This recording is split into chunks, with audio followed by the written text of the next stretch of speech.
তো পৌঁছে গেছি আমরা আমাদের হোটেলে Summit Mallstone, just near the Mall Road of Darjeeling. And এখন দিয়ে দেবো তোমাদেরকে একটা সুন্দর রুম ট্যুর। সো আমরা নিয়েছিলাম একটা প্রিমিয়াম রুম, সো সেই রুমটারই কিন্তু তোমাদেরকে রুম ট্যুর দিয়ে দিই, চলো। তো এটা হলো এন্ট্রান্স ডোর, দেখতে পাচ্ছ। ঢুকেই এদিকে রাইট সাইডে রয়েছে দ্য ওয়াশরুম, প্রচণ্ড বড় সড়ো, বেশ ভালো neat and clean, and all the অ্যামিনিটিসগুলো কিন্তু ভালো রয়েছে এখানে। Hair dryer and all, and bathing সেকশনটা কিন্তু আলাদা, যেটা কিন্তু খুবই হেল্প করে to keep the washroom dry. তো ওখান থেকে বেরিয়েই হলো এরকম একটা লম্বা রুম, বেশ স্পেসিয়াস আর অনেকটা স্পেস ছিল। ঢুকেই ডান দিকে আছে হলো একটা ওয়ার্ড্রব, এখানে লাগেজ রাখার জন্য জায়গা। অ্যান্ড দেখতেই পাচ্ছ এরকম হোয়াইটের ওপর কিন্তু পুরো রুমটা ডেকোরেশন করা, হোয়াইট প্যানেলস দিয়ে, বেশ সুন্দর ডেকোরেশন। আর এই ছিল একটা সোফা কাম বেড, যেটা এক্সট্রা একটা ম্যাট্রেস আমরা রিয়ানের জন্য নিয়েছিলাম। তো এটাই হলো সোফা কাম বেডটা, অ্যান্ড তার সঙ্গে একটা টি টেবিল মতো রয়েছে। অ্যান্ড এই হলো দ্য মাস্টার বেড।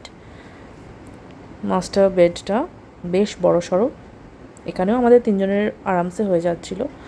তো যাই হোক, তো সাথে দুই সাইডে দুটো সাইড টেবিল রয়েছে বেডের দুই সাইডে, আর সুন্দর পেন্টিং আছে ওয়ালে, দেখতে পাচ্ছ। আর এই হলো দ্য ড্রেসিং টেবিল এরিয়া, এখানে একটা বেশ বড় সড়ো মিরর আছে, অ্যান্ড জিনিস রাখার সব জিনিসপত্র রয়েছে এখানটায়। দেখতে পাচ্ছ কতটা স্পেশিয়াস, কতটা কিন্তু বেশ ভালো হাঁটাচলা করারও জায়গা রয়েছে রুমটাতে। রুমটা বেশ বড়। অ্যান্ড জাস্ট অপোজিট এখানে আমাদের ব্যালকনি ছিল না, এখানে ছিল একটা হিউজ উইন্ডো, যেটা দিয়ে কিন্তু আমরা কাঞ্চনজঙ্ঘা ভিউ পেয়েছিলাম। একদিনই পেয়েছিলাম, other days it was foggy. So যাই হোক, এটার বেডটার জাস্ট অপোজিট সাইডে ছিল হলো একটা টিভি, ওয়াল টিভি। অ্যান্ড এই হলো রুম। অ্যান্ড একদম আমাদের হোটেল থেকে বেরিয়েই কিন্তু বাদিকে গেলেই কিন্তু একদম মল রোড। সো এই ছিল আমাদের রুমটা।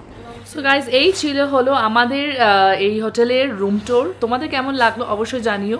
পরে কিন্তু তোমাদেরকে ডাইনিং এরিয়াটাও দেখাবো, কারণ আমাদের রোজই কমপ্লিমেন্টারি ব্রেকফাস্ট আছে। অ্যান্ড মাঝে মাঝে ওখানে ডাইনিং লাঞ্চ এগুলো সবই করতে যাব, তো সেই জায়গাটাও কিন্তু দেখাবো। খুব সুন্দর হোটেলটা বাইরে থেকে লুকসটাও বিকেলবেলা যখন বেরোবো তখন অবশ্যই তোমাদের সাথে শেয়ার করবো। সো চলো, এখন তোমাদের কেমন লাগলো আমাদের রুম ট্যুরটা সেটা কিন্তু অবশ্যই জানিও।